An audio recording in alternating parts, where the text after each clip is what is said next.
Hello, my name is Fernando DaSilva and I'm here at the Beadaholique headquarters to teach you how to create this fantastic wraparound bracelet using tapestry cord and components by Global Chic. Global Chic is a line dedicated to cultural diversity. So the tapestry cord has this Peruvian tapestry look. It's multicolored. It's made out of cotton thread woven around this cotton cord. And the components of this line brings the other side of the global. They have a very modern and urban look that really goes well. It's contrasting, but that's pretty much what we want with this collection. It's to bring this cultural diversity. So you have the modern and you have like the old world. So I'm gonna start showing you how to work and how to attach the cord. That's our tapestry cord into the components.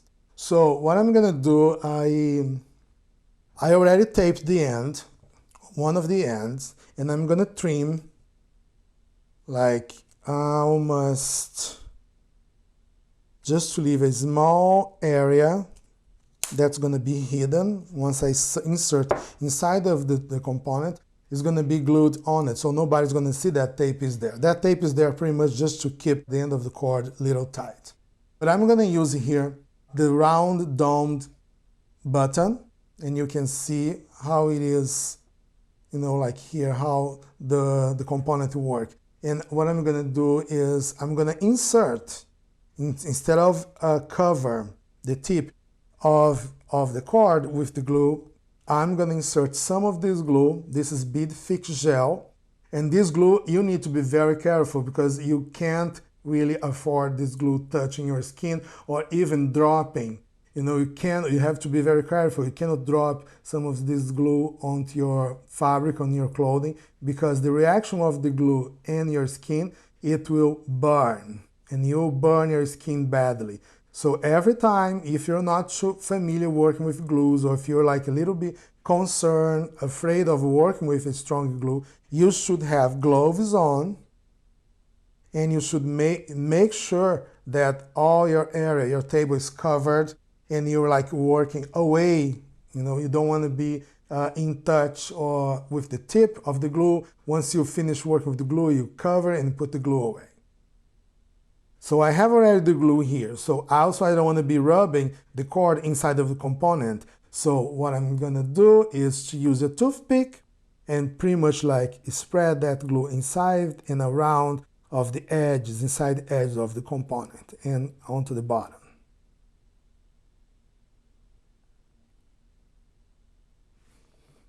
Now you can come and, because the tip of the cord is already taped, you can just insert into the component, or if it's still a little bit bigger, you think that's not going to fit, you can use a pair of pliers to help that cord to fit inside of the component.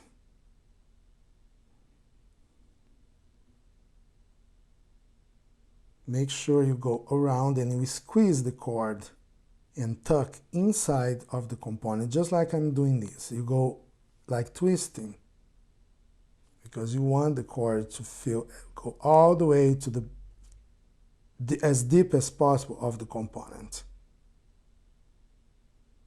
This glue is an instant glue, like in 2 minutes it's gonna be cured, and it's gonna be impossible to get that cord out of that component.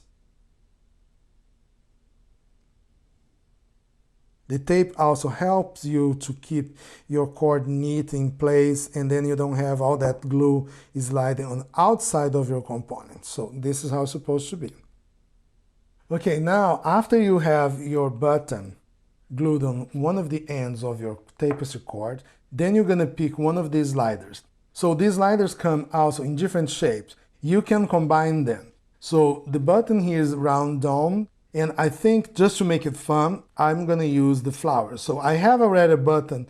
I have also a button that is in shape of flower. So you can do flower and flower, or you can do another shape that's very popular that we also have, that's the heart. So you can do heart and heart, or you can do flower and flower. I'm gonna kind of, to make it more interesting, I'm gonna use a flower against the button, because also I think that makes the design more intriguing and less obvious.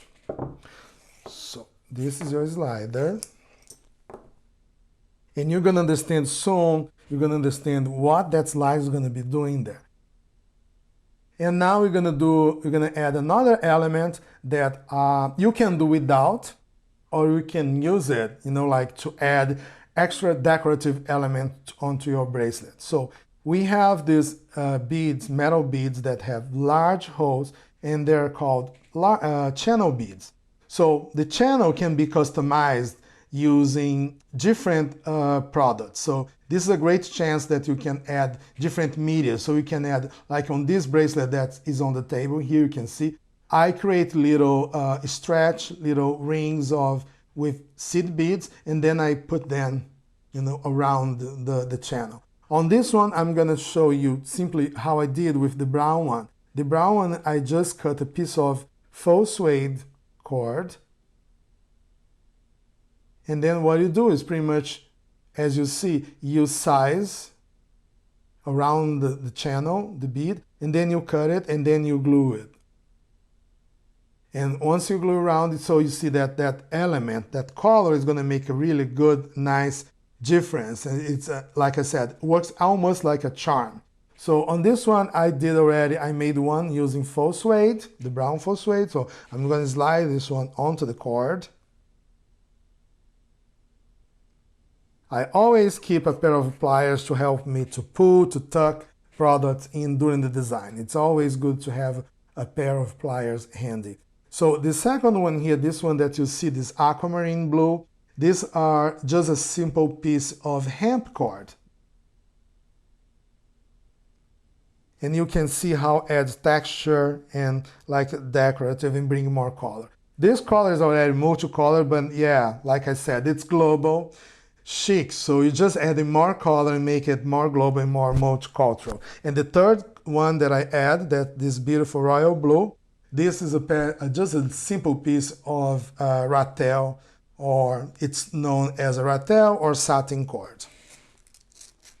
So these are all parts of our bracelet. And now we're going to do the other end of the bracelet.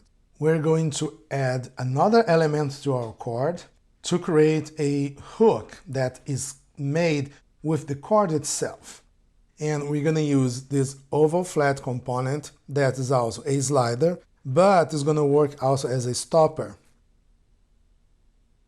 Let me go back so you can see what I'm doing. So you're gonna string onto the cord onto the component, and then you're gonna create a loop going back through the same component. And don't worry, trust me, it fits. It fits a little bit tight, but that was made exactly to do that, because you want that pressure.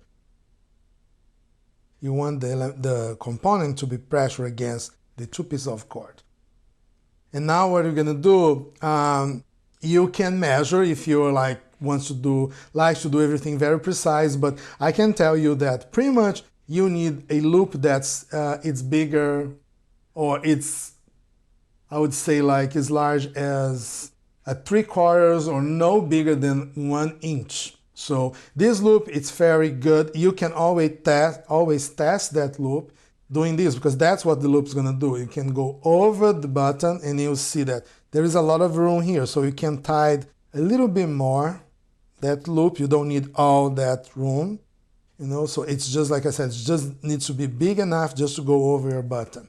And now we're gonna glue this baby in place using the same glue that we use to glue the button. But here we have to take a chance a little bit. So what I'm gonna do, I'm gonna slide, I'm gonna push it down and then bring the glue, again, bead fix. Or you can use your favorite super glue, you know, so it doesn't need to be bead fix. I use this one because it's handy and I like, and it's very, very efficient for this type of application. So I start adding a little bit of the glue in the middle, like in between the two cords. And then I add a little bit around the whole area of both sides of the glue. So you go here, you need to make sure that you cover the entire area, and then you do on the opposite side as well.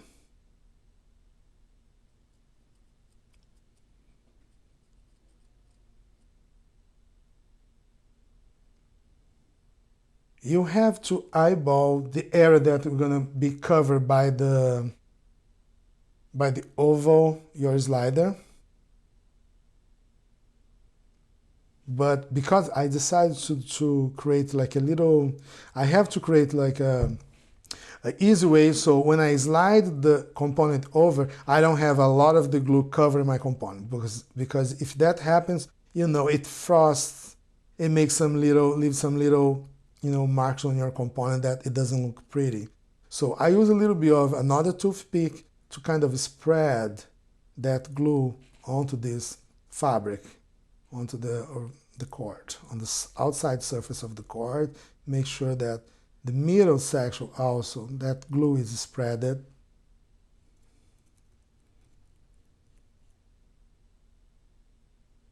And then you slide it over.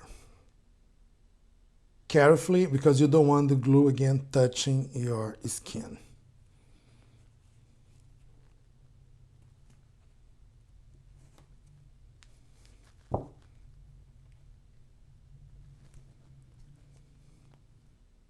Use the pliers also to open up that loop. And then you're going to let it sit for a few minutes. Like I said, this glue is an instant glue. So it's already in place, it's glue, and what you're gonna do now is just trim that excess of cord that's left here. And I'm using this very efficient cutter. Just make sure that you don't cut both parts of your cord.